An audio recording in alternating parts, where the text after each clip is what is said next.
the Southern Poverty Law Center. And for those of you who are not familiar with the SPLC, it's a nonprofit legal advocacy organization based in Montgomery, Alabama, that has really pushed the needle in civil rights and public interest litigation. I first learned about the SPLC in the mid-90s when I went to law school. And very quickly, the SPLC, and I'm trying really hard not to fangirl about this, because like, these are my people, like this work is the work that, I mean, I don't even know how to talk about it, but the SPLC inspired and really became the model for what I wanted my practice life to look like after I graduated. And it inspired a career. The SPLC really inspired my career, and I started doing work with domestic violence victims at the community level, and then I moved on to state lobbying. Now I teach here. And just like as a piece of really amazing good news, this work that was this inspiration that I got from SPLC almost 23 years ago now, you know, has sort of culminated now in a project between the law students that I work with and the ASUW here on campus to create a fund so that economically marginalized transgender students can have money to pay for name changes. And that just happened today. There was debate last week. It's all signed today. It's happening. It's amazing. Anyway, that's SPLC. Heidi Beirich is our lunchtime speaker, and she is SPLC's resident expert on extremism, including white supremacy, nativist, and neo-Confederate movements. She leads SPLC's efforts to monitor hate groups and hate speech throughout the United States. Specifically, her work, she focuses on something called the Intelligence Project, which is a report every year about what hate groups are doing across the country. I heard her interviewed on NPR last summer, and if you were here yesterday, you know how I fangirled about our lunchtime speaker yesterday, but it was a very similar experience. I heard Ms. Beirich interviewed on NPR. I texted Christy, like super timidly, like, there's this organization that I really love and they're super inspiring. Can we invite them to come? And Christy was like, of course, do what you want. So, so I sent an email that felt very much like that to me. Like, hi, we're this organization and we're in Laramie and we do this work and your work is amazing and important, and will you come and talk to us about what you do? And again, thankfully, very kindly and not really acknowledging the like weeping lost puppy dog nature of my email, Ms. Beirich said yes, that she would come. You know, because of the weather, again, she's joining us on Zoom, and she's kind of hidden here, but she's right here. You can see her. Oh! It's not gonna work. Can we move her, Christy? Because she's blocked. Anyway, that's Heidi right there. So we just wanted to say that we appreciate and thank you, Heidi, for your commitment to continue to participate in the conference today, even though it's a little bit awkward by Zoom. So everyone, this is Heidi Beirich.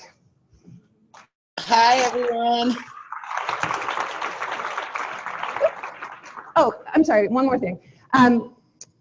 Because of the Zoom, there's this little microphone. This is the question. So when she's done speaking, we will have this microphone available at the front of the room, and you can come up and form a line and ask your questions at that point. Take it away, Heidi. Okay. Well, thank you so much, Danielle. Those were very, very kind words. And it's awe-inspiring, actually, to come on after all those folks that you gave awards to. Especially my deepest sympathies to Equality Wyoming for what you've gone through. I know how devastating these white nationalists and these kinds of threats can be, so I'm sorry to hear that that happened. before I start, I also want to thank the symposium for having me. I'm really sorry about the crazy snowstorm and that I didn't make it. I wish I was there because it sounds like a wonderful group of people. And I also want to thank Christy for being my speaker keeper and making this happen and allowing me to, proceed with this on Zoom it's too bad I can't be there, but at least I can do this. So I know that you guys can't talk back to me and I can't see the audience. So it's a different experience for me. But hopefully, as you know, if I had been there in person, I would take questions as I was going on. So hopefully you'll keep them in mind as I go through the work of the Intelligence Project. So my job as the director of that department is to do all of the hate group tracking and to run our hate map and to write on racists and extremists. And I'm going to talk about that work and how we do it and some of the ways that we're attempting in the United States and somewhat abroad to reduce the amount of hate that this society is experiencing right now. And I'm also going to talk about things like hate group trends and what's happening in the world of white supremacy. I know that's not a very uplifting subject, but it's an important subject, especially in these times when we're seeing more and more of these groups. Hold on, I'm trying to figure out how to run my PowerPoint. Okay, I got it. So this is a picture of our Civil Rights Memorial Center. It was designed by Maya Lin, the sculptor who also created the Vietnam Memorial. And I just put it up there.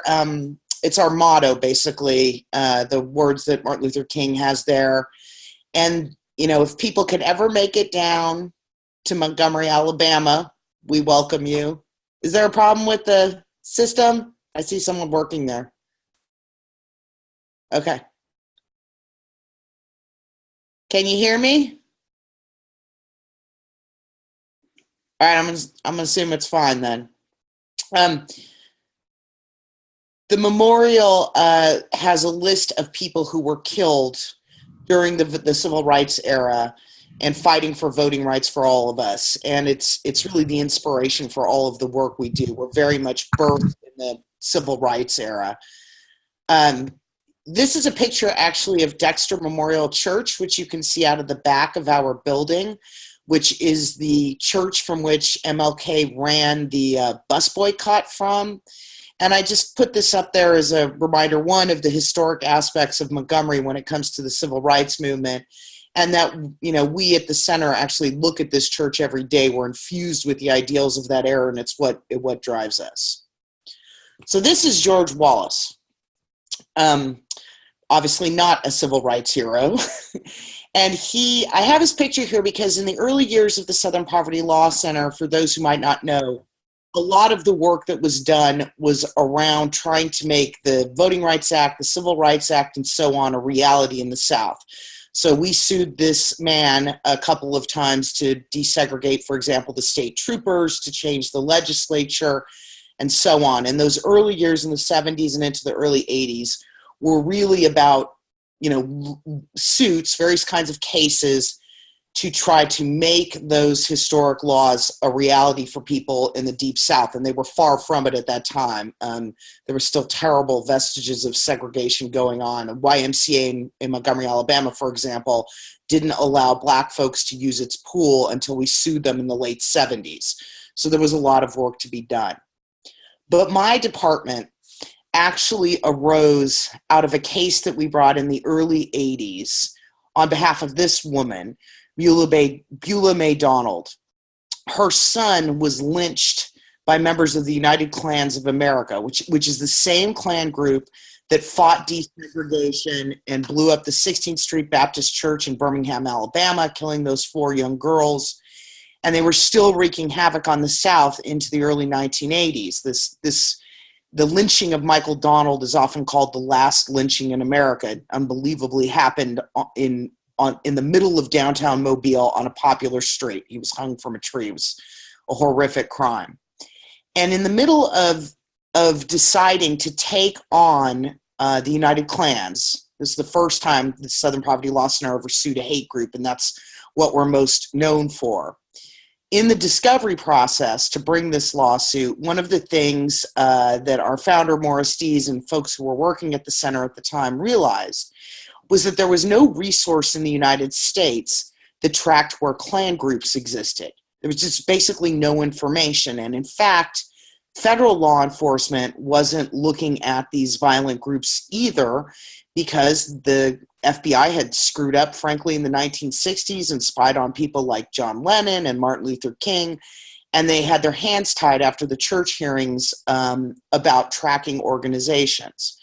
So in the course of this suit, which we won, and we were able to seize the Klan headquarters that was in Tuscaloosa at the time, sell it, and give the proceeds to Michael Donald's mother, who you're looking at, we, the Law Center decided, let's start creating a resource of information on Klan groups. And my department was originally actually called Klanwatch. It morphed to the name Intelligence Project in the 1990s because we were watching a lot more than the Klan.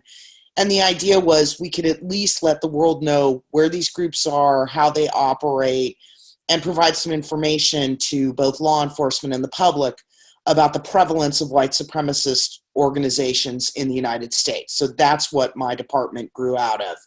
And still in many ways is the same, except we follow a whole lot of different hate groups than just the Klan nowadays.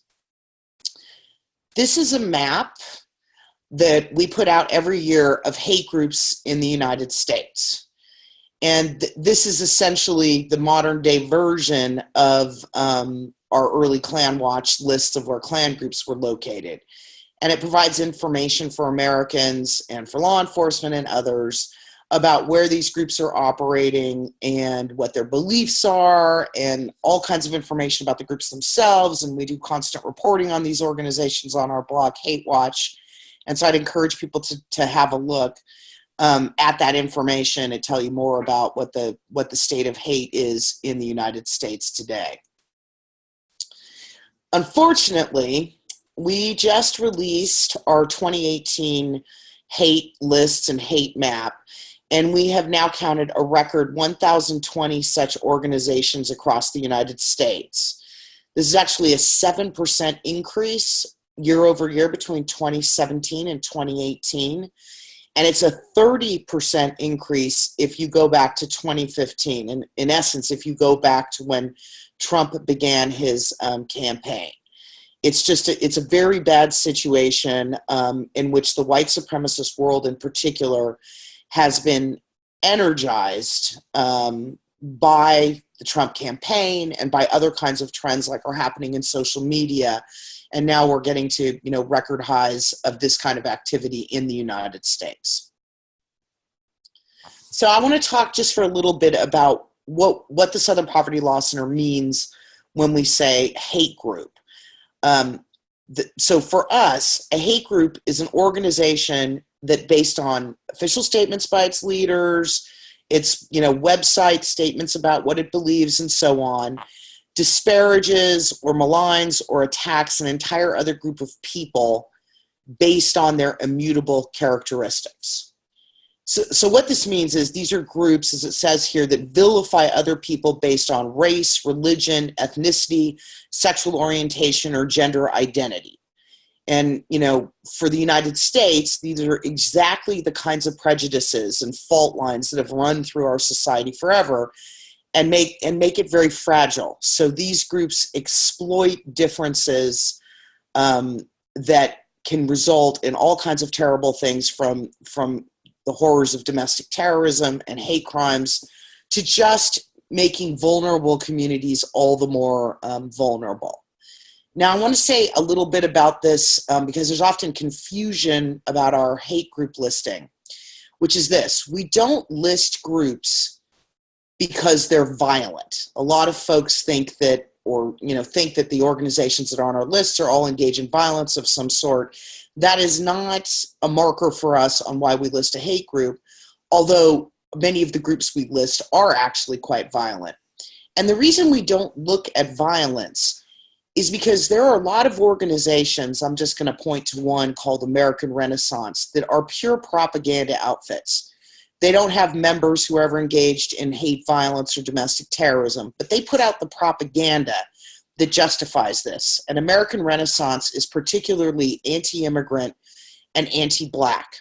And it is material that was produced by this particular group, which we list as a white nationalist hate group, that was read by Dylan Roof and inspired him to attack that church in South Carolina, actually just before Trump announced his run for office. So we're worried about the propaganda, which then leads to motivating people to commit violence. And so that's the reason that we don't use violence as a marker for putting something on our list. And I just want to say one other thing about this, which is that our definition for a hate group is very, very similar as to what the FBI uses in its criteria for a hate crime. So their criteria is that a hate crime is a criminal offense against a person or property motivated in whole or in part by an offender's bias against a race, religion, disability, sexual orientation, and so on. And that's more or less exactly what our hate group definition is, although our hate group definition definitely came about before the FBI came up with these definitions. The other thing about our list that is important is that we only list quote-unquote active groups. That means the organization will not get on the list if they haven't held a meeting, a rally, done some kind of flyering. They had to be involved in some activity. So when you look at what we list as hate groups, those are all organizations that have done some kind of real-world activity in the prior year. There are far more hate groups than are on our map every year because a lot of times chapters of groups go dormant for a while and so on, but we're trying to get at organizations that are really active on something, and we're also concerned with, we really, really want to avoid listing someone who's just a guy with like a computer in a basement. So that's why we do this. So the Klan, which you see a picture of here, is what most of us think about as the iconic American hate group. And the Klan, in fact, was the first domestic terrorist organization in the United States. It started after the Civil War to terrorize Black people who were coming out of slavery and trying to exercise their rights at the voting box and so on. And frankly, the Klan's violence at that time and then during its resurgence in the 1920s was quite effective in the United States because that short period in which Black people had real freedoms was stomped out very quickly in the South through Jim Crow and segregation and so forth. And the Klan led those efforts all the way up till the 1960s when we passed, landmark civil rights legislation. This is a picture from Charlottesville, and I think it's shockingly similar to the Klan photo that I just showed you. You still have the torches, the masks, et cetera, and you have here about 1,000 people walking through downtown Charlottesville in August of 2017, whose views are essentially no different than those that the Klan has had for a long time. In other words, they're anti-Semitic, chanting "Jews will not replace us," and they're racist. They're anti-immigrant, they're anti-Black, et cetera, and this has always sort of represented the worst of American society. It's sometimes shocking to see these pictures and realize they're only about 2 years old. This is another picture from Charlottesville that shows a bunch of flags that represent different strands of hate in the United States. Those battle flags that you can see, the Confederate battle flags, represent a group called the League of the South. That is a group that is a neo-Confederate hate group. Neo-Confederate groups are groups that basically want to go back to, the pre-Civil War era, revive the old antebellum principles, racist principles of the South. And the reason I put this up here, this picture up here, is the fact of the matter is that American hate groups are shockingly diverse. In this mix, you have neo-Nazis, right, who are Hitlerian. They want to go back to the movement that Hitler started in Germany and reinstate that in other countries. You also have white nationalist groups who believe that America is historically a white nation and should always remain a white nation, and that's what propels them. But the United States has a whole lot of other kinds of hate groups as well. We have a pretty thriving anti-LGBTQ movement that isn't racist but focuses its hatred and ire and basically disinformation on that particular population. We also have anti-Muslim hate groups that focus their hatred entirely on the Muslim population and lie about those folks and claim that they're all terrorists, for example, or they're trying to impose Sharia law and foreign laws in the United States. It's all nasty propaganda, but the target of the ire is different. We also list groups that are anti-immigrant, whose particular issue is with Latin Americans coming from, south of our border. So when you look at our hate map, you're going to see a whole lot of different categories in that 1,020 groups, because there is actually a lot of variety in terms of the kind of hate that you find in the United States. I will say this, broadly, the biggest chunk of groups here are what you would call classic white supremacists. There are organizations that demonize immigrants, non-whites, Black people, and tend to hate Jews. And that's actually the part of the movement that's grown the fastest. In fact, there was a jump between 2017 and 2018 of 50 groups in just that category. And those are also the people who are the most adoring of Donald Trump and Donald Trump's politics. This is a map of the number of hate groups over time. And I put it up here because it tells you something important about what we're facing. Although Donald Trump may have taken advantage of and energized these groups, the trend of them growing goes back all the way to 2000. If I stretched this timeline out and included the 1990s, what you would see is that hate groups bounced around a little bit above 450 and a little bit below 450, but they stayed in a very tight band throughout the 1990s. And that trend shifted in 2000. And what happened here, what we argue, is this is also the year 2000 that the Census Bureau for the first time announced that in 2042, I think that date has shifted a little over time, there would be no majority population in the United States. In other words, we'd be a majority of minorities. Of course, if you're a white supremacist, what that means is white people aren't in control. And that caused a couple things to happen to the hate movement. More organizing and an increasing focus on immigrants as the threat. So you saw, for example, Klan groups shift their propaganda away from demonizing Black people towards demonizing immigrants, because that was the population group that they view as displacing white people from majority status.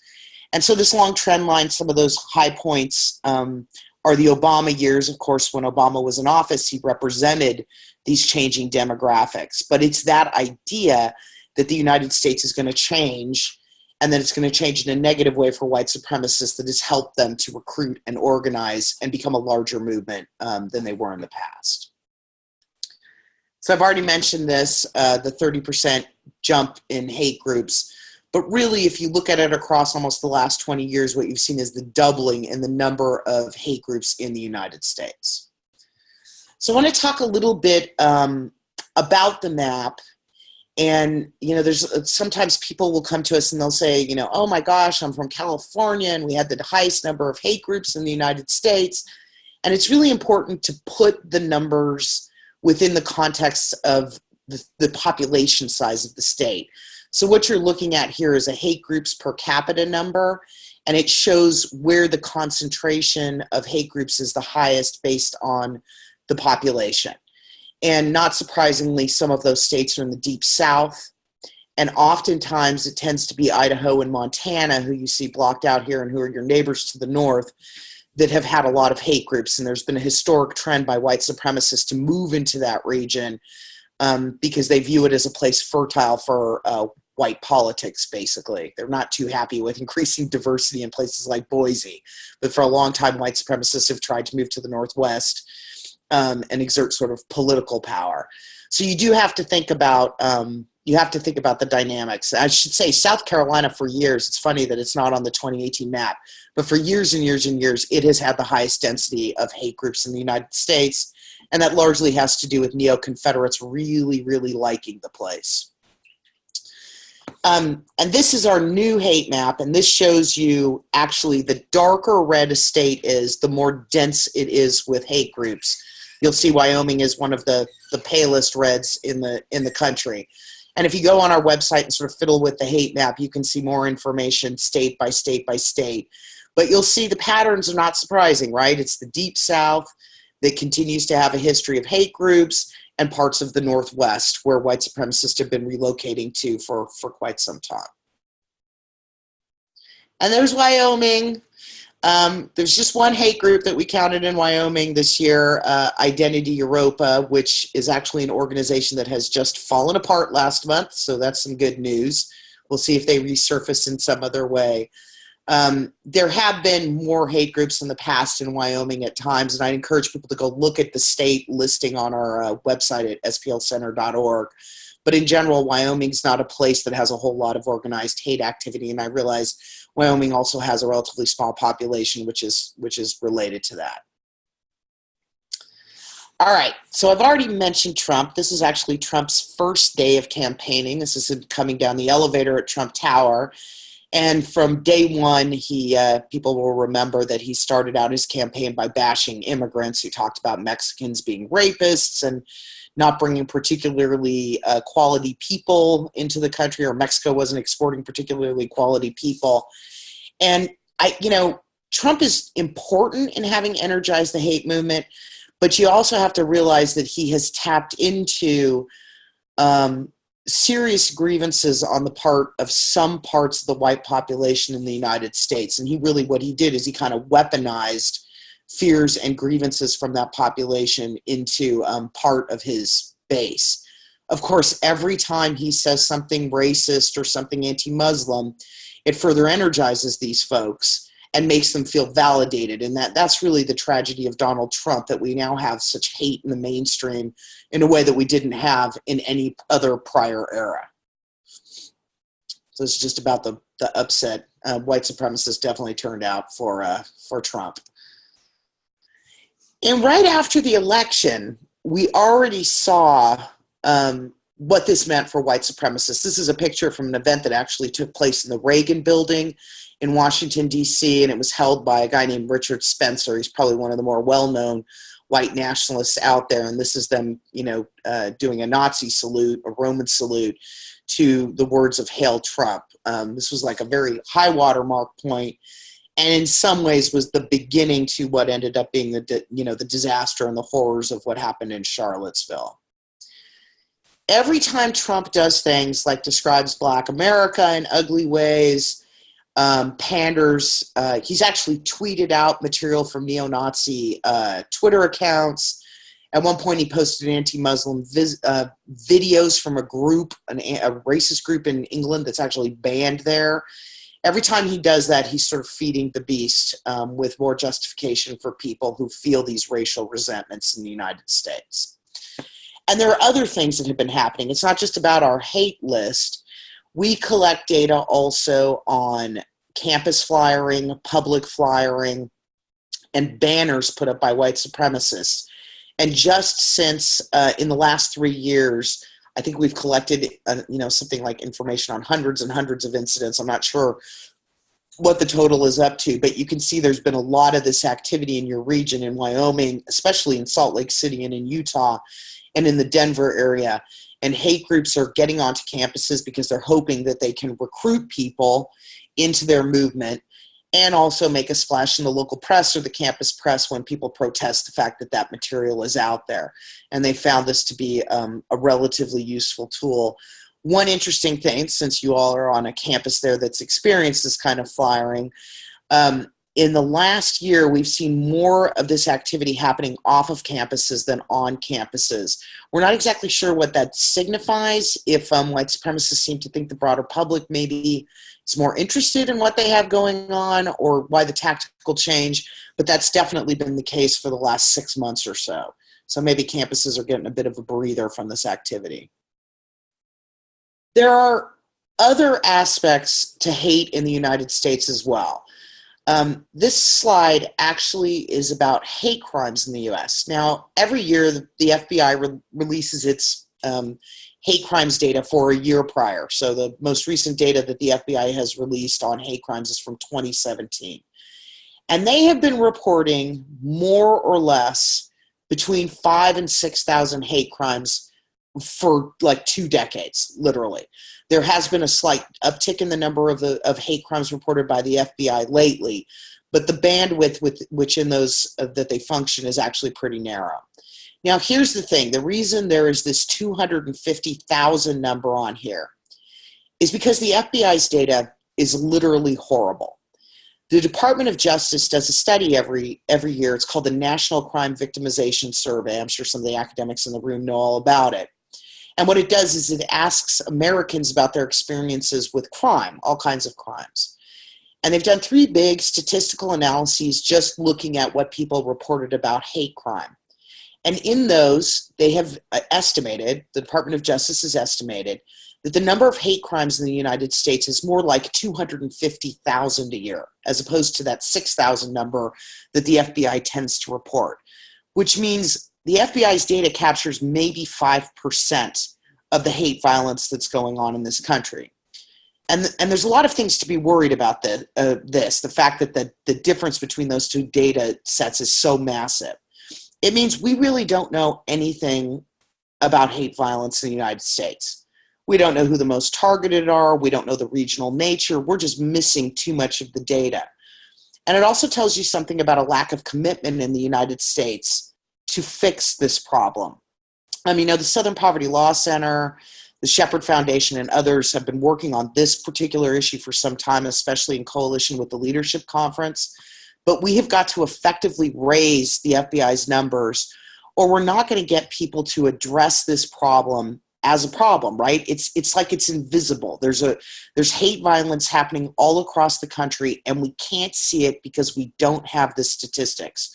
And without the statistics, we don't know the dimensions of the problem. We don't know where resources need to go to combat the problem. I mean, it really is a silent thing. And that 250,000 puts it on a par with other kinds of crime that people are concerned about, like violent assaults and so on. So it's a pretty big number in terms of, annual crimes. And we could change this. The United Kingdom collects information on it and prosecutes about 60,000 hate crimes a year. And that's because they're very serious about it. If you compare their population to ours, it's kind of in line with this 250,000 number. So there's no reason why we couldn't be dealing with this in a more proactive manner.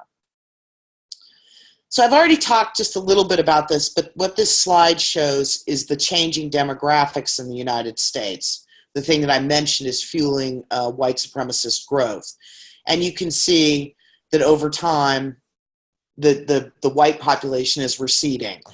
And, this isn't a trend that any of us are concerned about, right? People are people, but for white supremacists, this is a particular concern. And what's worrying for us at the Southern Poverty Law Center is we think it just means more violence in the future over these issues, especially if we have political figures like Trump who are willing to stoke anger.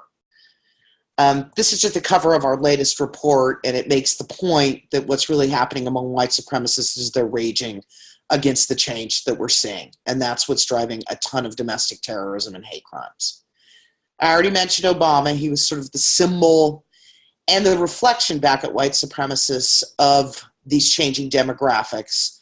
They really, really hated Obama, and David Duke at one point made the point that he's like that, I think he said something like, he's like that spot on your hand that makes you go in and get tested for cancer. In other words, David Duke was saying this man presages a world that we, the white supremacists, the hate groups, don't want to live in and have to take action against. And that explains a lot of why the growth is going on there. Trump, of course, fed into this. He played on the birther movement, which was racist, very popular among white supremacists. And we know from looking at voting data that the groups of folks who voted for Trump in the 2016 election were very much driven by fears of diversity. They are people who feel extreme cultural anxiety about what's happening. And of course, when you say terrible things about immigrants and about Muslims and so on, you further stoke those fears and turn those people out to vote. And I'm going to just say here, I know I won't be able to hear you all, but I have a cat that is trying to crawl up my chair, so I apologize if she ends up on the screen in some way. So I've already mentioned this. Trump was very much behind this kind of, white sensing decline, driving words of resistance from the far right and building up that base. And he also played to it in other ways. What we've gotten is it's not just words from Donald Trump, words that I think are hateful, but now we're in a situation where we have an administration that's pushing policies that are based on the position of hate groups. For example, the Muslim ban was entirely the idea of a particular anti-Muslim hate group. It came right out of a group that, believes that there should be no Muslims in the United States. We shouldn't build mosques. All Muslims are terrorists. We're now seeing extremist ideas jump from the margins to the mainstream and become policy in the United States. And this is actually a graphic of people who have been elected to office in the last cycle or re-elected to office who have ties, direct ties to hate groups. They've either spoken to them, endorsed them, or received awards for them. And it's quite a few people at this point. These are, all elected officials. But here are officials who were in the Trump administration or currently in the Trump administration that have direct ties to hate groups. I'll just give you some examples. Jeff Sessions, can't say I'm glad he's gone. I'm glad he's gone. Jeff Sessions received an award from an anti-immigrant hate group called the Federation for American Immigration Reform. He spoke at events put on by the Horowitz Freedom Foundation, which is an anti-Muslim group. Mike Pompeo, I believe, was on the board of directors or at least spoke at a couple of different meetings put on by a group called Act for America, which is rabidly anti-Muslim and doesn't believe us Muslims belong in the United States. John Bolton, who's our national security advisor, has ties to that group as well. Fred Fleitz, who was on the National Security Council, was connected to anti-immigrant hate groups. So is Thomas Homan. And so is Ronald Vitiello, who just was apparently he's not hardline enough for Trump because he ditched him last week as the director of ICE moving forward, even though he had these connections to very hardline anti-immigrant groups. So what we have is we've got policies that are passed that are literally devised by hate groups. We have people being elected to Congress and high-level officials who work openly with hate groups, endorse hate group thinking. And then we have the Trump administration installing people into the administration who come right out of hate groups or have close relationships with them. And so, from our perspective at the SPLC, this is a very dangerous situation, and it's led to, in particular, very, very punishing immigration policies. There's another thing that's happening across the United States that doesn't get as much comment, actually. But this is a map of internal data. We never published this, that we collected of local, state, and federal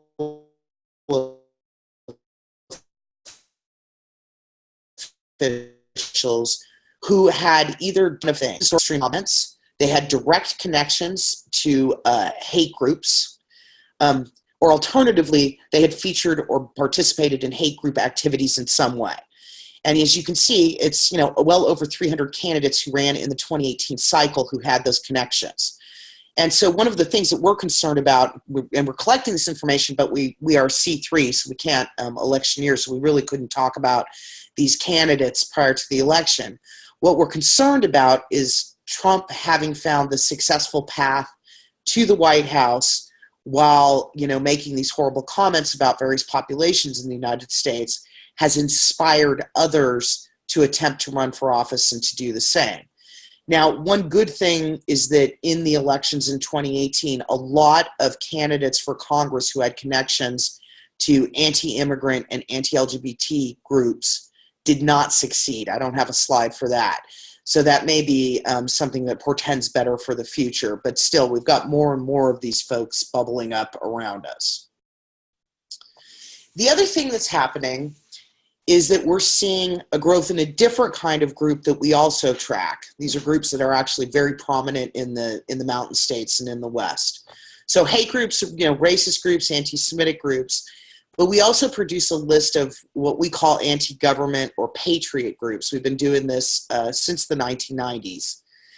These are like the militias, the heavily armed militias who think things like the United Nations is coming to round up, gun owners and put them in FEMA camps. They believe all these crazy conspiracies, or for those of you who can figure it out, they're into this QAnon conspiracy, which even I can't quite understand. Or they're attracted to people like Alex Jones, who, has argued many, many times, is now getting sued for it, that Sandy Hook, the school shooting in Connecticut, was somehow staged. So we've got rising hate groups, more hate flyering, and other kinds of activities by hate groups, meetings, and so on. We've got more extremist candidates, and we're also seeing a bump under Trump to some extent in the number of anti-government groups. And the reason I say that is you can see there that the number dropped from 689 to 612. But if you contrast Trump with George Bush, there's a totally new thing happening in these extreme, kind of gun nut groups right now, and rapidly anti-government groups, which is the normal trend line is these groups go up in times when Democrats are in office because they feel that Democrats are going to threaten their Second Amendment rights, raise taxes, do something to restrict their freedoms. So you usually see them go up under Democrats and then go down under Republicans. And that's the trend line you see here. We hit a very big high the year after Oklahoma City in 1996. Timothy McVeigh had been connected to these organizations. And then the groups dropped down to almost nothing under George Bush. We almost actually stopped counting them. Obama comes into office and they skyrocket. And then Trump's in office and they're kind of stabilizing. And what's concerning here is the focus of some of these groups, although they're still very concerned about Second Amendment rights, they have a different take now on the government. They have lately been organizing to protect Trump. So they talk about things like, with the Mueller report, for example, that there's an internal coup happening. There's a deep state conspiracy to take out Trump. And so they're starting to frame themselves as protectors of the Trump administration, the man, really. And we're not exactly sure what that means for politics in the future, but it's a little bit of a dangerous situation if some of these people get upset if, for example, Trump were to not be reelected in 2020.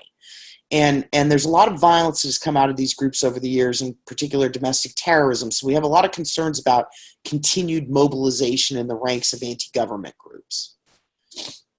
And this is just a map of where they're located. You can see there are 6 of them in Wyoming. That includes chapters of the 2 biggest formations in the anti-government world, the Oath Keepers and the 3 Percenters. And they're pretty popular out west in general, but you find them all over the country. All right, one other aspect about the hate movement that I want to talk about, which is actually disturbing, is, about, 5-6 years ago, I had started thinking that the white supremacist movement literally might be dying out. At that time, we saw the leaders of some of the longest, oldest hate groups in America, like, for example, Aryan Nations, the Neo-Nazi National Alliance, that's the group whose leader wrote a book that inspired Timothy McVeigh, the Council of Conservative Citizens. Their leaders were dying, and there didn't seem to be much movement sort of in 2008, 9, 10, 11 of young people into the ranks of the hate movement. But I sit here, less than a decade later, realizing that I was wrong if I thought this thing was going to die off. And in fact, what has happened is a whole new set of members of the millennial generation who have become involved in hate groups, created hate groups. They led the rally at Charlottesville in 2017. And many of them have been the biggest mass murdering domestic terrorists of recent years. In fact, last year, according to the ADL's count in 2018, all of the domestic terrorism was essentially perpetrated by people from the racist movement. And this really got going when Elliot Rodger, for those of you who remember, went on a killing spree near the University of California at Santa Barbara, targeting women. And then Dylan Roof had that horrible massacre in Charleston. And you can see that these are the numbers of deaths. It just goes on and on and on, every incident. And these are basically alt-right killers, because when the millennials began to move into the hate movement, those people who chose to go that direction, they took up they rebranded themselves as the alt-right. They didn't like the sound of white supremacist. And then this terrible thing of killing sprees started. And it's a little different than earlier white supremacists, especially when it comes to women. Because women are now so demonized by the hate movement, which did not used to be the case. I mean, certainly women were never considered to be the equals of men in former eras, but they were considered to be the mothers of the next generation and to be respected. But this movement is so disrespectful of women that it's almost shocking, the language that they use. And so several of these attacks on this list are actually targeting directly at women and killing women. The most recent one of those was actually right around the time of the election, where a man went into a yoga studio in Tallahassee and gunned down 2 women. So that's the bad news about what's happening, unfortunately. And now I'm just going to talk a little bit about some of the things that we're trying to do at SPLC to reduce the amount of this hate, try to affect this trend line that we're on, and try to get to a better place. One thing we did is 2 years ago, we filed a lawsuit. It's kind of akin to our when we sued on behalf of Michael Donald's mother. We sued the United Klans back in the 80s. We sued, although there's difference, we sued a website called Daily Stormer, which has been connected to quite a few incidents of domestic terrorism, on behalf of this woman that you're looking at, Tanya Gersh, who was subjected to an absolutely vile troll storm on the site that involved people sending, she's Jewish, so it involved people sending like pictures of ovens through the mail to her, phone calls, emails, including attacking her young son with rank anti-Semitism. And we've sued Daily Stormer in the hopes of putting them out of business. And also to highlight the fact that in this era with social media the way it is, we need to think more about protecting people from online abuse. So one of the purposes of this lawsuit is to try to draw attention to that. And we're scheduled to go to trial in this case relatively shortly now, although the owner of the Daily Stormer appears to be on the run somewhere in Asia. We don't know. He's offered to be deposed in places that we can't go to, like Cuba, for example. The judge has ordered him back to the U.S., so we'll see if he shows up. Another thing that for like the last 5 years we have been pretty adamantly and working on has been to try to sever hate groups from being able to use online platforms to make money. This is actually a picture of a story that we wrote a while back about how iTunes was allowing hate music on the platform, and then every time a band sold music on iTunes, they would get a little kickback, right, for their business. This was the first tech company that we went after directly to try to end this practice. And we published this story, and like one day, 2 days later, Tim Cook, the CEO of Apple, came out and said definitively, I think it was in 2014, that he will allow no hate on his platform. It was an unprecedented move in the tech world where none of the tech companies were dealing with this issue, and he was unequivocal about the fact that it had to stop. So he was very much a leader in this space. And frankly, it took all the rest of the tech companies basically until Charlottesville to make the same move that Tim Cook made 3 years earlier. This is just when Apple pulled the white power music from iTunes. We also have been working with Amazon in a slightly different way, but this is an example of how to sever the financial, like the ability of hate groups to make money off of platforms. And Amazon Smile, some of you probably know this, has actually a matching gift program. So if you're buying stuff on Amazon, which I think is every one of us, you can choose to have a small percentage of what you spend be matched by Amazon and then given to a charity of your choice. From the beginning, when Amazon set this up, which wasn't long after Tim Cook made that statement about no hate on iTunes or from Apple, period, Amazon started using our group of hate lists that are 501c3s that are actually registered nonprofits to screen out hate groups from getting those amounts from the Smile program. This is another way we're trying to cut back financial resources. We've also worked, I know this shows Facebook, but I should say this anyways, we've worked extensively with PayPal since Charlottesville. We had lobbied them for years prior to that to do something about hate groups using PayPal to make and move money. We had very little success. But after Charlottesville, they actually very shortly then got a new CEO who happens to be a friend of Tim Cook's, and he began cutting off all PayPal accounts to racist hate groups. And they basically purged those kinds of people from their system completely. In fact, we were on a phone call with them yesterday about another payment system that PayPal owns. It's called Venmo, that allows kind of peer-to-peer transfers of money, and we found members of a particular hate group called the Proud Boys were using that, and they're now going to dump that. So we've had some success on like the banking end. Where we've had less success in changing the web has been with hate speech on social media companies. So the Southern Poverty Law Center, the Anti-Defamation League, many of our allies out there have been lobbying Facebook and Twitter and Google search and YouTube for years to try to get, content that is, basically violent hatred of various populations off of their platforms.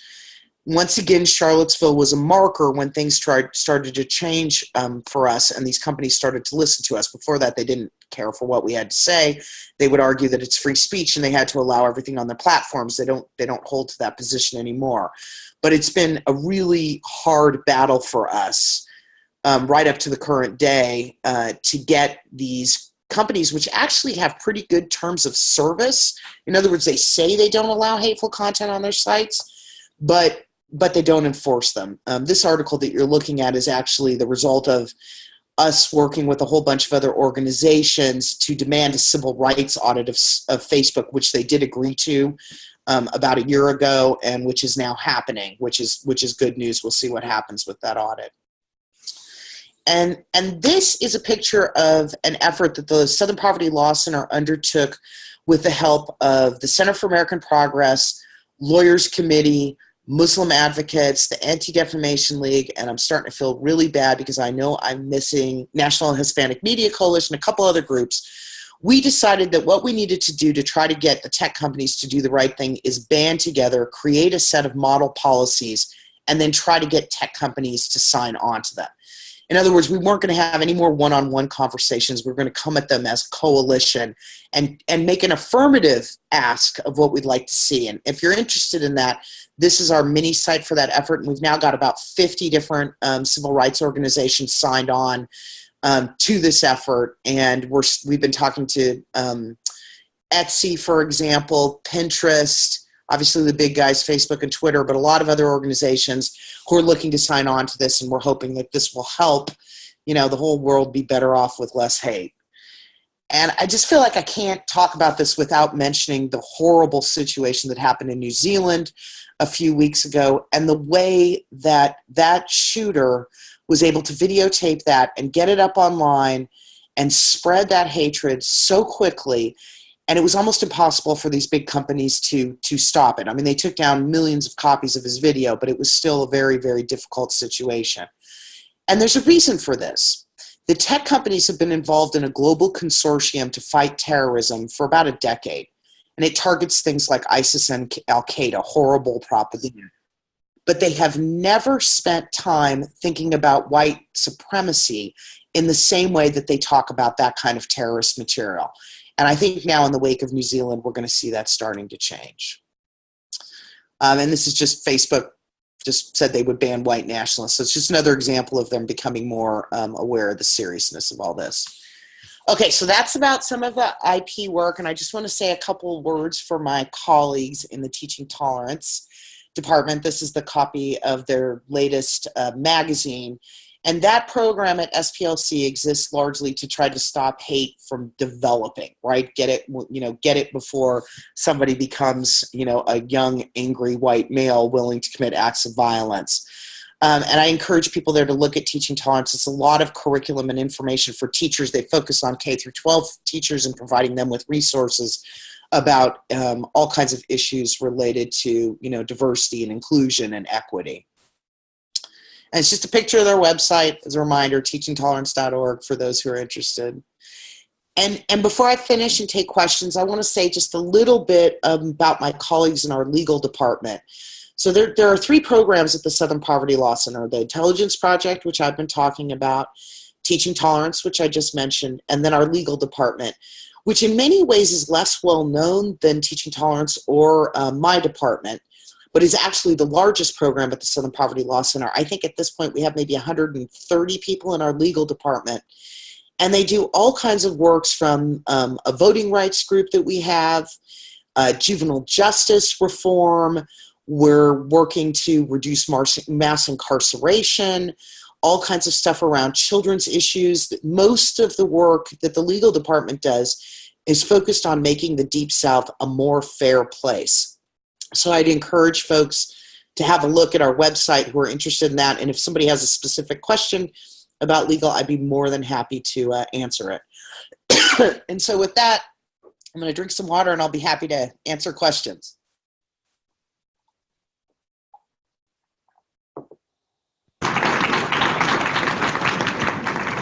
All right, thank you. Excuse me, thank you very much. I wanted to make one announcement really quick. We just found out that Judy Shepard, who is Matthew Shepard's mother, has been granted a honorary degree from the University of Wyoming. So that is a huge news. It's been 20 years that we've been trying to get that done. So let's.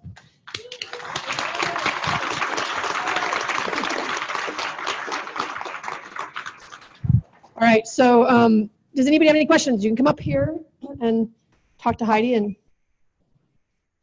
anyone? Here comes Sam. All right. I'll give you this one. You talk about This one? Yeah, and then you're gonna. How's everyone doing today? That one is the one she's gonna hear you through, and they're gonna hear you through this one. Okay. Okay. How's everyone doing today? Okay. You know, I don't have a question. I have just something appropriate that to say. I'm gonna keep it clean because I know there's fifth graders and sixth graders, but these cries that Trump is saying about like how he wants to get rid of this and stuff, like get rid of like fundings and stuff, they aren't getting to us, man. They aren't getting to us. 3 months ago, he not only banned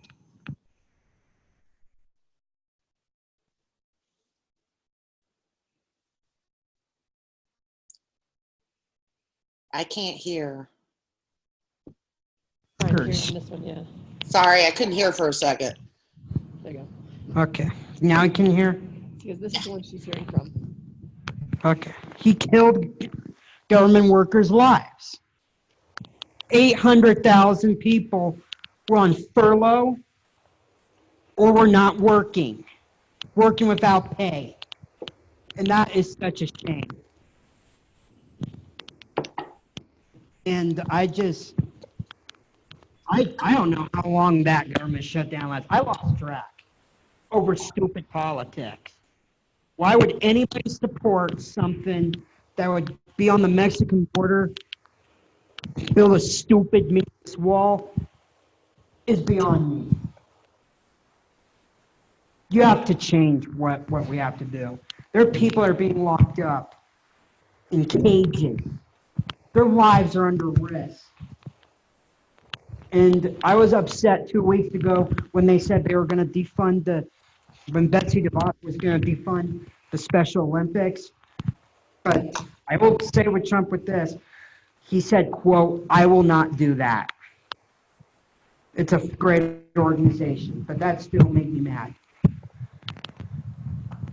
And it is your decision who to vote for in 2020. We need to make America great in a better way. It's your choice who to vote for, but we do not want this man to be reelected in 2020. It's your decision.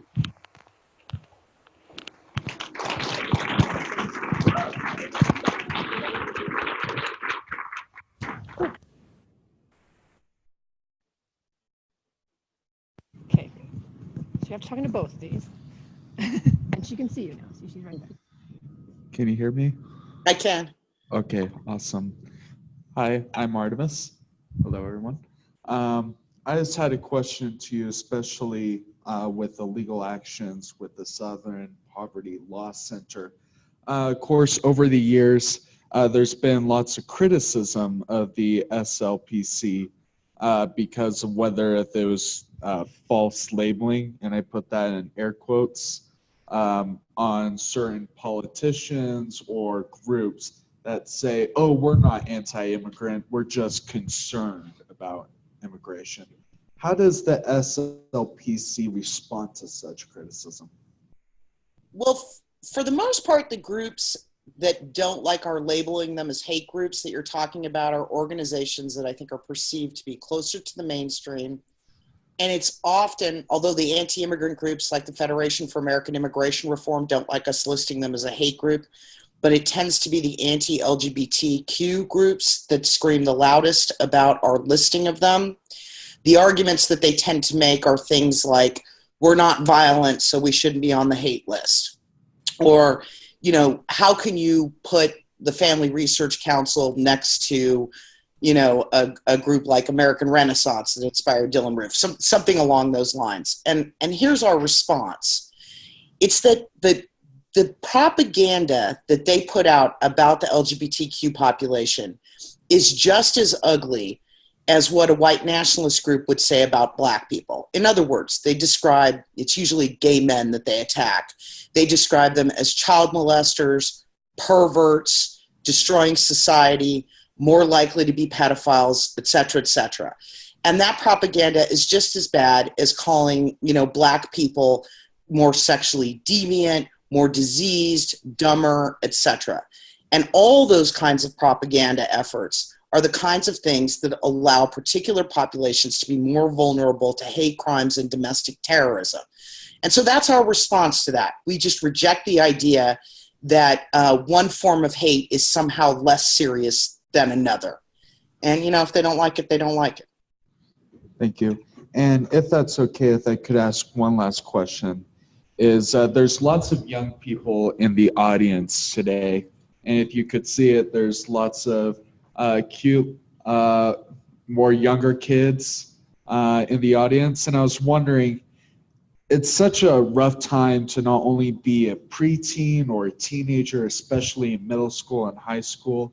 And I was wondering, from your experience and the people that you have talked to, what is the most important thing when you see like hate being found in the classroom or in the hallway? What would you think is a good strategy to respond to that, how to combat that? Well, I would say, I mean, it's obviously difficult when you're younger to face something so ugly, right? Seeing hate symbols, hate speech.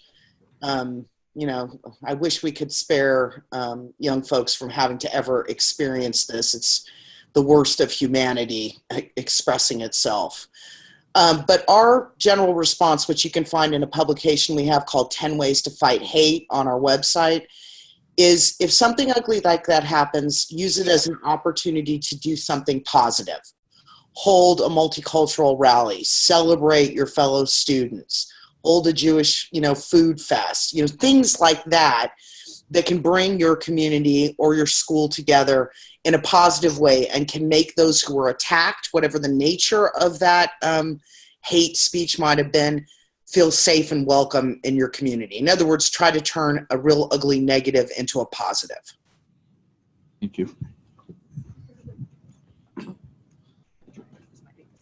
Oh, hang on to that. Excellent. But make sure to hear that. Okay. Hi. So my name is Amanda. I just wanted to thank you very much for your presentation and for the work of the SPLC. But I did want to bring up regarding Identity Europa that we have had Identity Europa propaganda activity across the entire state of Wyoming. And I know that you had mentioned that Identity Europa had disbanded. But according to what I have heard, and according to also an article that I looked up on the SPLC's website, they actually have not disbanded at all. Rather, they have rebranded as the American Identity Movement. They changed their colors, they changed their name, but from what it looks like, they have not changed the people involved. And most of this was associated with a leak or of files of Discord chats from them. So they have rebranded, but they really haven't changed or disbanded. And if you have a response to that, I'd love to hear it. But that's what I understand. And we can't necessarily cheer that Identity Europa is gone, and we still need to be aware of their propaganda activities and their activities around campuses all over the country. So thank you very much. Sure. Look, you're absolutely right. My hope, and I'm probably speaking because I've looked at some of the internal dialogue in the group, is the need to rebrand and the Discord leaks have had an impact on the group's ability to recruit. So maybe it's wishful thinking from my part, but I'm hoping that the rebranding and the leaks will ultimately lead to a collapse of that group. But as I said in my remarks, even when the groups collapse, that doesn't mean that the same people that are involved don't pop up in some other group, and you have to be aware of that. So, you know, your point about paying attention to these organizations, where they're recruiting, where they're flying is obviously correct. So you can hold this one, and she's hearing you for this, but everyone else is hearing you there. Hi, I was just, I wanted to ask about why people in America think that like terrorist groups in the Middle East or terrorist groups that come from Mexico and stuff are more serious and worse than the white nationalist groups, because from what I've heard so far, it seems like they're just as bad. You are almost exactly voicing a question that I was given by members of New Zealand intelligence agencies after the mosque attacks, which is this. Why is it that, and this is what they were asking me, why is it that we haven't taken white supremacy as seriously as things like ISIS and Al-Qaeda? You know, it's an international terrorist threat. It's a certain set of propaganda ideas that motivate violence. It's an interconnected group of people internationally and so on. So you've actually asked a question that, you know, a whole lot of intelligence professionals across the world are asking themselves. Why have we ignored this threat? I'll give you a couple reasons, although, you know, I myself find it kind of mystifying. There has been a reluctance on the part of conservatives in the United States to take this threat seriously.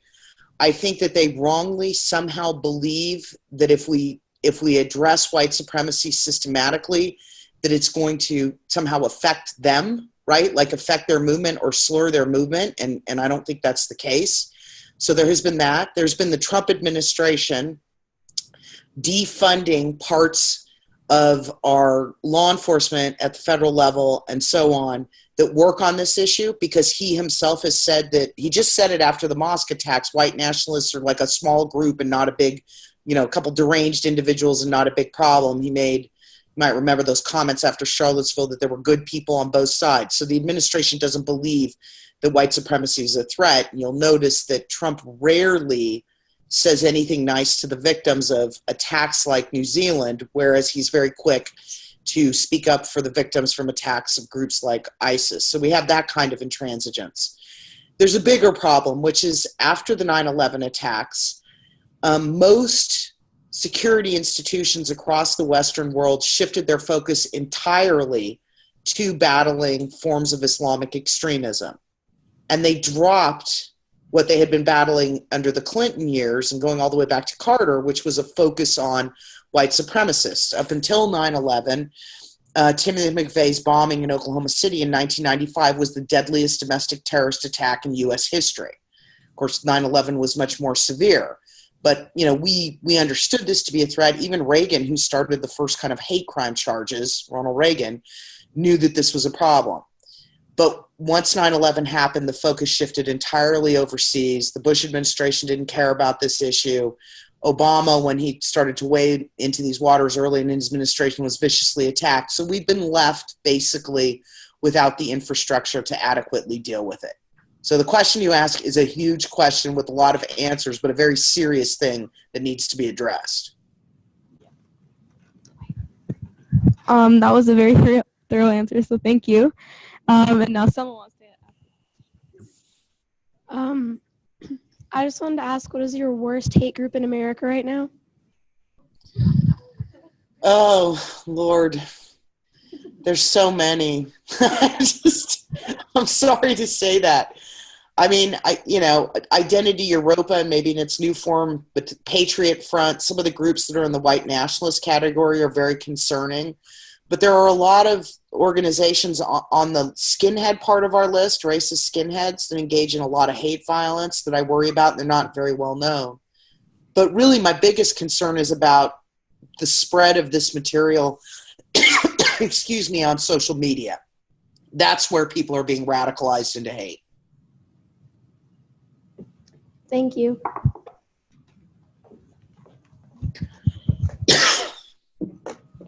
Can you balance and hold at the same time? So I'm Andrew, and most of you probably heard what happened at McCormick recently, and I was just wondering what fueled hate at that young of an age. You ask such a complex question. I mean, such a complex question. And I'm not an expert in this issue about how people become radicalized, how people engage in these activities. And frankly, I would ask that you look at the Teaching Tolerance Project that has a lot on this issue. It's a little outside my area of expertise, I'm sorry. Thank you. Good question. So you're talking to both of us. Oh, here, let me put this down for you. Thank you. Yeah. Hi, I'm Savannah, and my question was, what was the, do you know what the first ever hate group was? Well, I can tell you in the United States. I don't know if I can tell you for the whole world. I would say that the United States' first organized hate group, I don't mean people who hated. I mean, remember, this country was founded on white supremacy and slavery. So obviously we were sort of, from the day the Constitution was signed, hatred was embedded in our culture. But the first domestic terrorist group, first real hate group in the U.S. was the Ku Klux Klan, which was formed by former Confederate generals after the Civil War, after the South lost the Civil War, to undo that, right? To go back to oppressing black people. It's definitely our oldest domestic terrorist group. Thank you. Sure. Go ahead, sure. Hi. It's too short for me. I know. So my question is, what would you consider the most dangerous group, and what would make you think that? Well, I don't think I have a most dangerous group, but what I do have is most dangerous hate websites. For example, Stormfront.org, the oldest hate site on the web, started in 1995, has been connected to people who have killed many, many folks. Daily Stormer, that hate site that I talked about us suing, has been connected to the, it was a favorite of Dylan Roof's, who killed, I think, 9 in Charleston, South Carolina. It was a favorite of a man who assassinated a member of parliament in Britain named Jo Cox because she was for refugee rights. And it was a website read by a guy named Thomas Jackson, who went to New York 2 years ago to kill black people. So I actually think in this world, with the web the way it is, I'm more concerned about these websites that attract people who then go commit lone wolf actions, right, on their own, commit acts of violence, than I am in a particular organization. Thank you. Okay. Hi, my question is, do you think in the future in America hate will increase or decrease? Sadly, I think for the next probably 10 or 15 years, as these demographic changes happen, that there are going to be people who are going to try to use violence to stop that trend, or out of frustration that it's occurring. So I see us on a relatively bad trend line for a little while. But eventually, I expect this to dissipate because, we will be a multicultural, multi-ethnic, multiracial society. And hopefully these ideas will finally, this horrible idea of white supremacy that we were founded on will be snuffed out. That's my hope.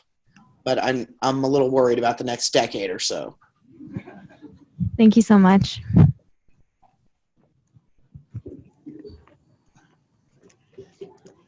I was wondering if you had made any cases against Westboro Baptist Church or any other organizations like it. We have never sued Westboro. They have been very clever to keep themselves, within First Amendment protections, although they are disgusting and obnoxious and vile and just, it just doesn't get worse than Westboro Baptist Church, frankly. Yeah. We have sued some anti-LGBT hate groups, like one outfit called Public Advocate, and we are involved in litigation against Liberty Counsel, which is an anti-LGBT hate group, because we allege that some of their leaders helped a woman kidnap a child. It was a lesbian couple who had adopted a girl, and the partner decided she no longer wanted to be a lesbian, and she kidnapped her child and took the child to Nicaragua. And we're involved in litigation on that case. The child has essentially disappeared.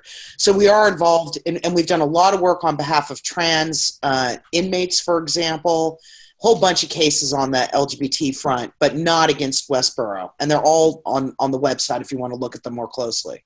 Okay, thank you. We have an entire legal practice group that does this work. Anybody else? Oh, we have some people coming. Just a sec. Give you a round of kids. We actually answered all their questions. Just talk into here and into here. I want to say thank you for your courage and persistence. So I want to ask a specific question, but behind that is, what is it that gives you hope? Because when the media floods us with darkness, it's very hard to be a person of light. Namaste. But what I wanted to say is, yesterday's speaker was a Holocaust survivor. Estelle Nadell was wonderful. She spoke about her own experience, and she said, she drove through this terrible snowstorm to come here, but she said, I do this so people remember there really was a Holocaust. And so she echoed a lot of your remarks, especially about the terror of having, increase in violence and in anti-Semitism. She's Jewish. But if you want to talk a little bit about why anti-Semitism specifically is on the rise, that would be good. But please help us see how you keep having hope. Thank you. Well, she's obviously more courageous than I am, because she drove through the snowstorm that I wasn't willing to go through. What I have to say about that is, I listened to the awards that were given out at the beginning of this, and I've listened to these questions. And I think the thing that keeps people going is people like you in the room, and people who are committed to social justice work, and people like the Holocaust survivor who talk about this. I mean, that's it's your allies and your colleagues that make it possible to look into the darkness. And, so that's what sustains me. And, there's just the basic fact that somebody's got to watch these people, right? Somebody has to pay attention to them so that we can protect the rest. And I find that to be, important, even though it can be really depressing at times. Oh, I should say something about anti-Semitism. It's a good point. We don't have a category on our hate list for anti-Semitic groups, but that said, if you read our FAQ on hate groups, most of them are anti-Semitic. And it is definitely true that we saw that horrible attack on the synagogue in Pittsburgh, fueled by a man who believed a conspiracy theory that is popular among white supremacists, that Jews are bringing immigrants into the United States to undermine white people. That particular way of thinking, which the Christchurch killer also espoused to some extent, is on the move and growing. So we are seeing anti-Semitism rebound in ways that we haven't seen in a long time. And given the history of Germany and the Holocaust and the genocide and all of that, it's a very scary thing, and something we have to keep our eyes on. There you go. So you're talking to both of these. Hi, I'm Jana Rennick, and I wanted to speak to you about when you're talking about the Holocaust and you're talking about different groups, you're talking about Trump. I'm concerned about America. I'm so impressed with some of the younger kids coming up here and speaking. Gives me a lot of hope that you're going to be in leadership and that you know the freedoms that we have in America. I'm an alumni, and I'm also working on my second degree. Down by the biology building, there's Holocaust signs. I couldn't, it's been there for the 5 years. I've mentioned it to different professors. I let other people know. There's no response. So when you're talking about media, I'm concerned when there's gun shootings. I look on the internet and there's people laughing. I think there's tons of mixed messages about life where they don't take it serious, where I can't remember her name, but the woman who spoke yesterday about the Holocaust, she said it really happened. And there's this numbness where people in my generation or younger are questioning things about other people's lives, and you don't really know what's going to happen in the future. We don't know. So taking other people's lives serious, learning to respect all kinds of diversity, and being able to speak up even when it's not popular. I think that's really important for your age group to know, to stand up for others, even though it might not be popular, because that's what media has really brought in. So anyway, I just wanted to know what, in your reference to what you're speaking about, how do you see mixed messages in the media? And do you think that creates confusion to who we are as an American or Americans? And do you think the next generations of children are going to be shocked by different governments or different leaders who may want to put walls up all around America, because who knows what can happen? I mean, we're not a communist country, we're a free country. So when we're going that way, there's a concern. And I'm so grateful that that was brought up. Thank you. Well, I mean, I understand your comments, and I hope that that future is not what we're going to experience. And I think obviously learning from the past and hearing from someone like a Holocaust survivor is absolutely key to remind us of where we can be. I mean, I actually have an incredible amount of hope with young people. I think that they're going to make this a better world. So I can't see you all there, but I'm counting on you to do that.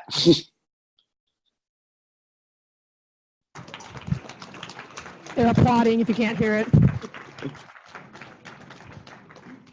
So what we'll do is the next session is going to start at 2, but if you would like to talk to Heidi, not with the whole group, but you'd like to come up with the computer, would you be willing to talk a little longer, Heidi?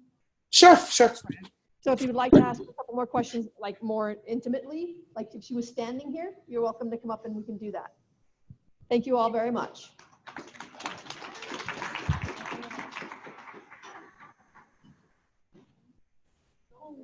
Okay, so let's see here. I don't know if anybody's gonna come and do this or not, but I thought I'd give them a shot. There were so many that were so excited. I was like, let's see if anybody wants to come up and say something. Come over and ask her. Come here. Oh, you gonna? Sure. Would you like to say something? Here we go. Yeah. Let me see if Heidi. I'm gonna just turn on the regular mic and see if that will work. Yeah, sure. Let me just see here. Can you hear us? Still hear us well? Yeah, I can hear you. Okay. Go ahead. Hi, Heidi. So I just wanted to ask you to elaborate kind of a little bit on why you think that America was founded on white supremacy. And I am an evangelical Christian, but I'm getting a degree in gender and women's studies. I would like to be a pastor. I do not believe that anyone is different based off their race, religion, sexual orientation, ethnicity. We're all the same in God's eyes.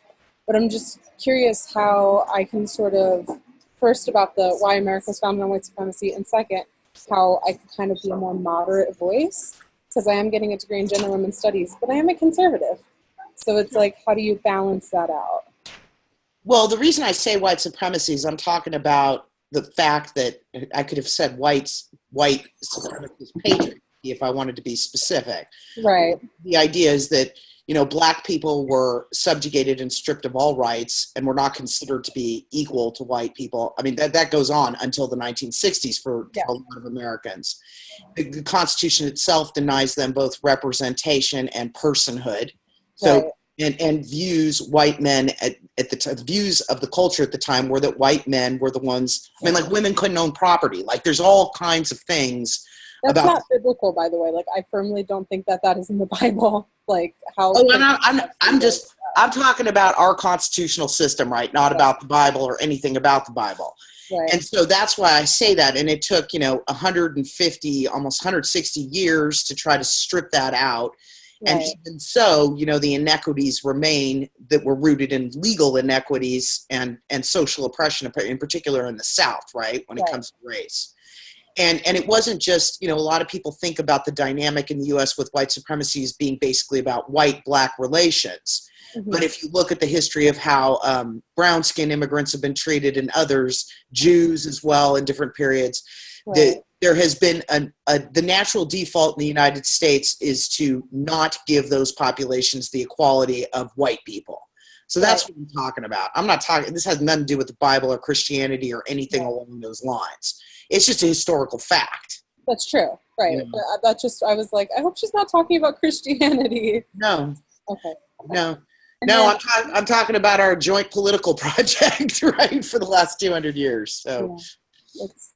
And then how do you combat some of that stuff within a church-based setting where you're like, hey, you can't be saying this about this group, or like if you bring up something that's somewhat controversial, you just get, you're so wrong, you're so liberal, you're so this. And it's like, I'm not, but how do you, I'm a moderate, but how do you combat that? I got to tell you, that is something that I don't exactly know how to answer, but if you'd send me an email, there are a lot of organizations, faith organizations that we work with who I would love to engage in a dialogue about that issue. Productive ways to have that conversation, right? I just don't think I'm the person. So if you could ask either Danielle or Christy for my email and shoot me an email, I'll be happy to make that happen. I would be happy to email you. Thank you so much. Sure. Do that. Hi, I'm Sylvia. Hi. I've been a member of your center for years, and I'm just pleased that we had you on the agenda today. Oh, thank you. Yeah, and I hope that we can continue doing that in Wyoming. Do you teach? And I just want to appreciate you and everyone's courage to keep this up. Oh, thanks. Well, I owe you all a trip to Wyoming because I didn't make it this time. So that's good. I hope you do come because we need to have this dialogue where everybody can hear you and keep it up. But thank you very much for your courage and dedication. I appreciate it. Oh, thank you. Thank you. Okay, bye.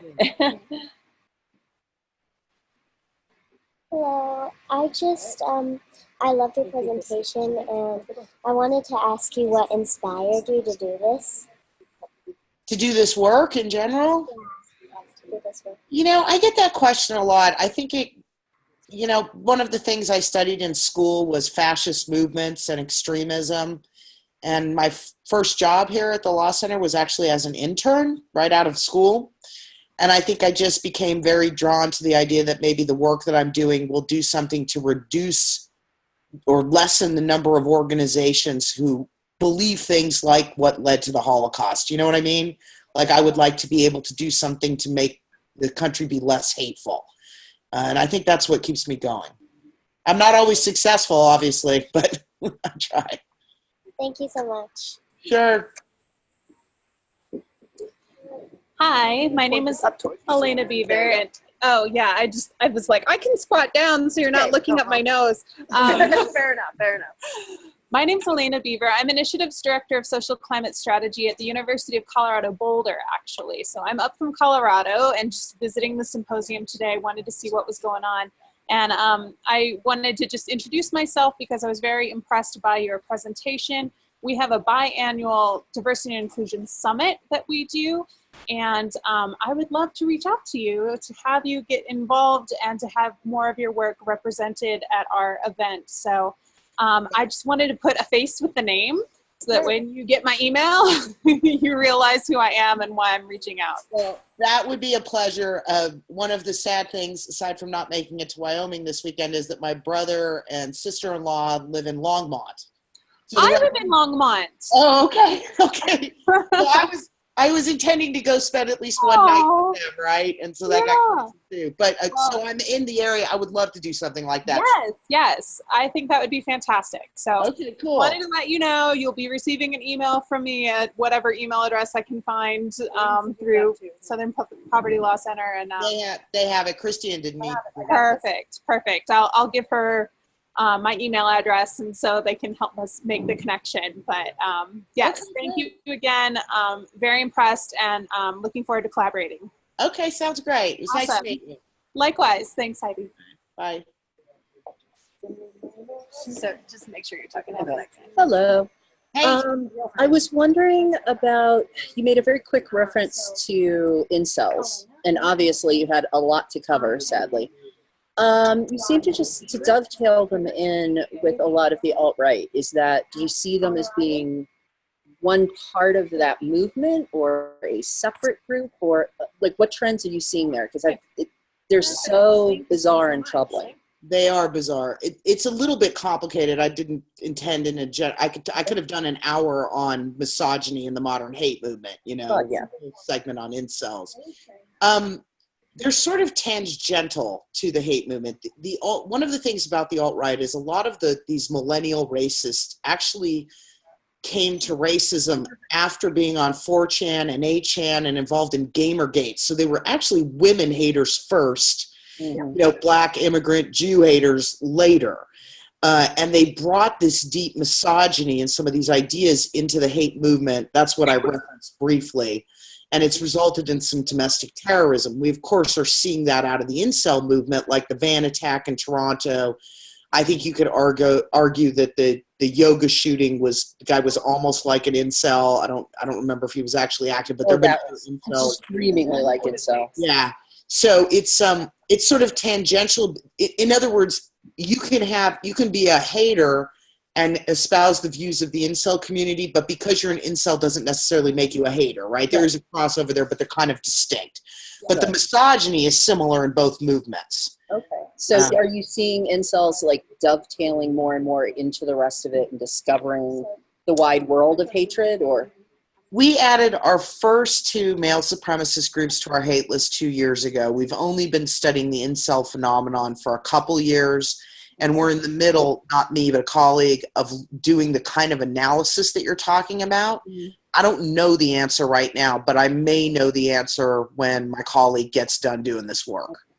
It's just a big question about, like, how does this community actually function? What's the overlay? Do they move between different realms? How do, we just don't know. That's what I'm saying, but we're trying to figure it out.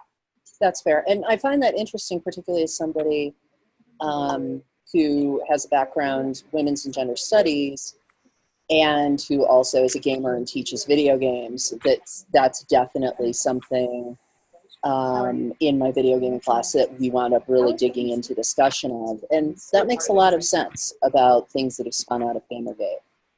But I'm so troubled by, well, obviously all of it, but the breadth of the hate from these incels and some of the ways that they're trying to justify it that really seem new and exciting, spreading to the rest of the hate community. It's a problem. I mean, this toxic misogyny mixing with racism and whatnot, I think is very, very scary. Yeah. Super fun talking to you. Thank you so much. Take care. Sure. Bye. Hi. Can I just fangirl a little bit more? Stop it. Show us to fangirl. Hi. It was so amazing to This was a co-chair last year, so these are all co-chairs right now. So this is like the history of Shepherd for the last 4 years. I am so sorry that I didn't make it out there. It was very nice. We'll get you another time. Yeah. Okay. Yeah. I'd love it. It's so amazing. And the teaching tolerance stuff just sounds so fascinating. Well, if you got my colleague Maureen, who runs that program, or one of the folks that work for her too, it's worth the time to have them come and speak for like this about that work in particular. Well, that'd be good at a GSA day too, or both. That'd Yeah, be awesome, yeah, actually, that's true. Yeah, true. Do you have a question? We need more of her. Can she I know. clone herself? So I don't or know if you something? can hear, but Christy's mom is here, and she's saying we need more of you. Then we just need to like clone you around. You guys are very, very kind. No, this is important stuff that you can't get across to people. They just don't believe it. It's just we're in a generation of liars. I mean, my generation. Like I'm older, old. And people lie all the time. Nobody questions them, or I mean, they can't. Anyway, I'm just sick of it. It just. Well, me too. It's like, oh God, just tell the truth. And, oh well.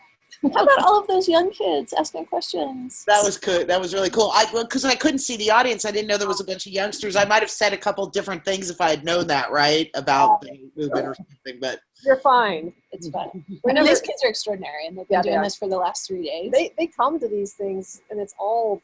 Most of this program is for adults. So, they just come and they love it. Apparently, half the time they don't understand what's going on. I think, but they take it in. Some of them do. Yeah. That's cool. I would have been too terrified at that age to do that, or I would have been too clueless, Well, we always say, like, what we see these do? kids. What were we doing when we were that age? Exactly. Clearly not doing this stuff. Not this. It's true. It's amazing. All right. Well, I guess we will let you go, but thank you Thank again. you so much. Thank you, guys. Good luck on the rest of the symposium. Yeah. Thanks. All right. Take care. Bye-bye. I think she was amazing. No, I wish she could have come.